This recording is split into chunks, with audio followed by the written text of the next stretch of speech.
semoga tetap dalam lindungan Allah Subhanahu wa taala, jaga kesehatan dan tetap semangat ya dalam belajar. Hari ini kita masuk pada pembelajaran ketiga dan keempat, masih di subtema kedua tentang pertumbuhan dan perkembangan pada manusia. Nah, pada pembelajaran ketiga ini kita akan berlatih tentang menari. Nah, kalian simak dulu ya tarian berikut ini. Boleh sekalian dibuka halaman 58 dan 59. Dan ini contoh tariannya. Check it out.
campur, aku gembira. Padanya udah jagung ku tanam.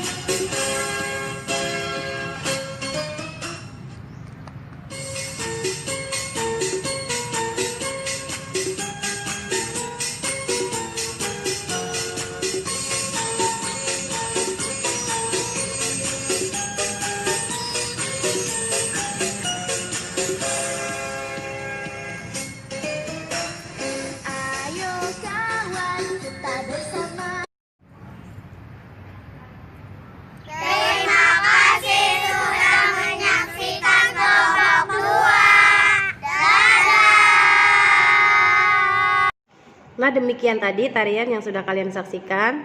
Ya, sebuah tarian itu menampilkan gerakan dari tubuh si penarinya. Nah, untuk melakukan tarian itu dibutuhkan tenaga atau energi yang diperoleh dari makanan-makanan yang sehat yang dikonsumsi setiap hari.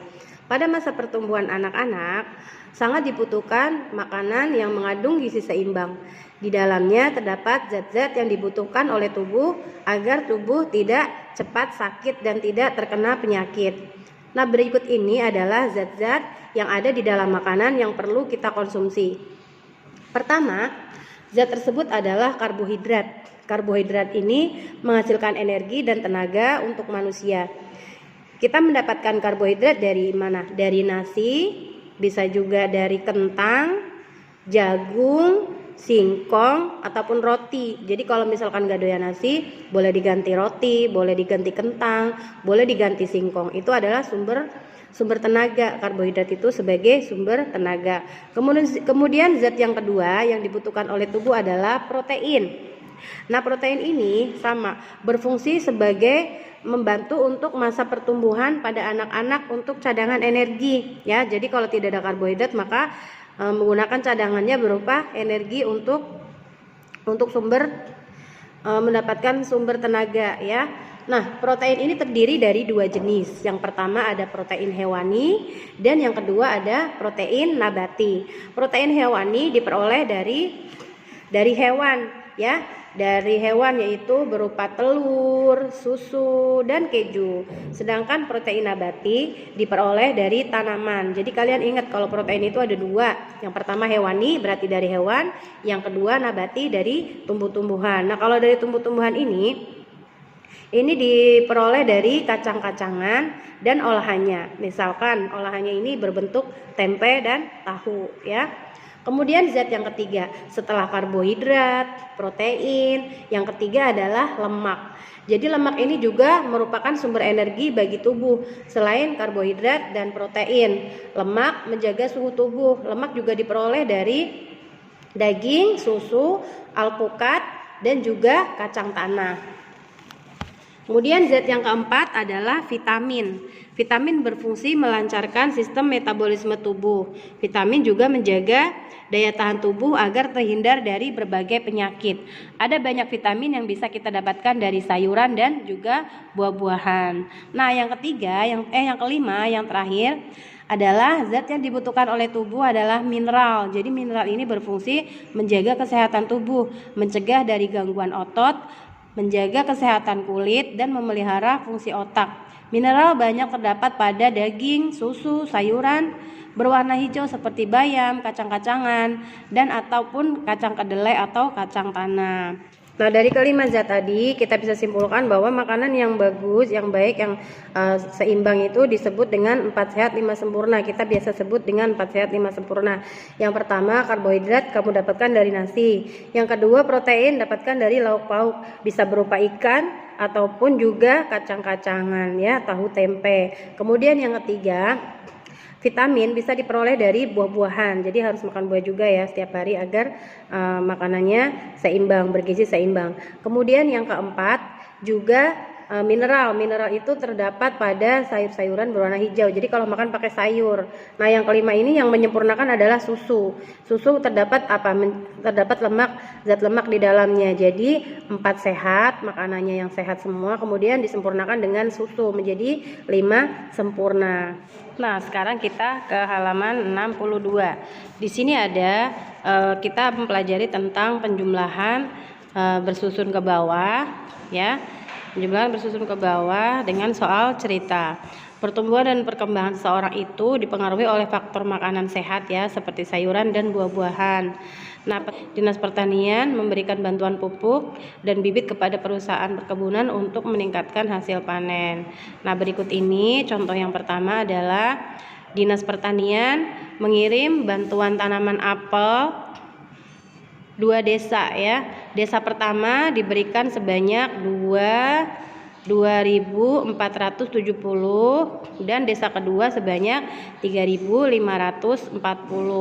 Nah, seperti biasa, kalian masukkan ribuan pada kolom ribuan, ratusan pada kolom ratusan, puluhan pada kolom puluhan, dan satuan pada kolom satuan. Kemudian dijumlahkan dari yang satuan dari paling belakang. 0 ditambah 0 adalah 0. Kemudian 7 ditambah 4, 7 di mulut, 4 di tangan. 7, 8, 9, 10, dan 11 ya, ditulisnya 11 yang satu di belakang, kemudian satunya yang puluhannya lagi ditaruh di depan, disimpan ya, ini namanya teknik menyimpan. Nah, yang simpanan ini jangan lupa ditambahkan lagi dengan ratusan yang di bawahnya. Jadi 1 ditambah 4, 5, 5 ditambah 5, 10. Nah, 10-nya juga di ini ya, ditulis 0, satunya lagi ditulis di atasnya ya, ditulis di atasnya ribuan. Jadi 1 ditambah 2 ditambah 3 menjadi 6. Oke, selanjutnya mari kita ke halaman 63 untuk melihat bacaan berikut ini. Pagi hari, Sekar tidak mau sarapan. Menu sarapan yang disiapkan ibu tidak disukainya.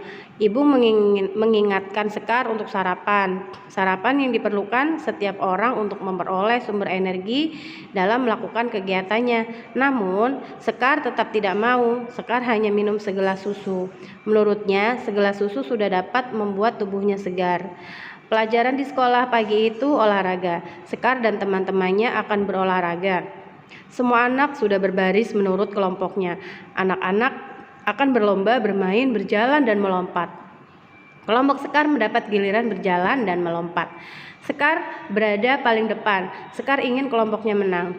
Ia berjalan dan melompat dengan cepat. Saat lompatan kedua, matanya mulai berkunang-kunang dan kepalanya terasa berputar. Tiba-tiba Sekar terjatuh lemas. Alinea ketiga, Sekar dibawa ke ruang unit kesehatan sekolah. Di sana, Pak Budi, guru olahraga, memberikan Sekar teh manis hangat dan bubur ayam. Sekar diminta beristirahat agar tubuhnya kembali segar atau segar kembali. Pak Budi kemudian mengumpulkan anak-anak. Pak Budi menjelaskan, kepala Sekar pusing dan tubuhnya lemas karena perutnya belum diisi makanan. Sekar hanya minum susu, sedangkan tubuh juga memerlukan zat-zat gizi lainnya. Nah, dari bacaan ini kita bisa tahu bahwa makanan itu yang dibutuhkan bukan hanya susu. Jadi harus makan karbohidrat juga, protein juga, vitamin juga, mineral juga ya. Nah, kemudian kalian jawab pertanyaan ini di Google Form yang sudah Bu Fida siapkan. Kita langsung aja ke bawahnya. Yang ayah membaca, Sekar lagi. Made dan Sekar bersahabat. Made berasal dari Bali, sedangkan Sekar berasal dari Jawa Tengah. Made dan Sekar memiliki makanan kesukaan daerah masing-masing. Made suka makanan ayam betutu. Ayam betutu memiliki rasa pedas. Sekar suka makanan gudeg. Gudeg itu memiliki rasa yang manis. Suatu hari, Sekar main ke rumah Made. Made menyajikan ayam betutu pada Sekar. Sekar menolak makanan tersebut dengan sopan. Sekar beralasan bahwa perutnya gampang sakit jika makan makanan yang pedas. Made pun mengerti dan tidak marah. Nah, dari cerita ini kita bisa simpulkan bahwa sikap yang dilakukan Made dan Sekar ini sesuai dengan Pancasila. Sila yang kedua yaitu kemanusiaan yang adil dan beradab. Jadi kalau misalkan tidak suka harus ditolak dengan baik, tidak boleh berkata yang menyakitkan hati ya. Jadi dari pertanyaan yang ini kita bisa simpulkan dari bacaan yang tadi bahwa Sekar menolak dengan sopan makanan yang disajikan Made.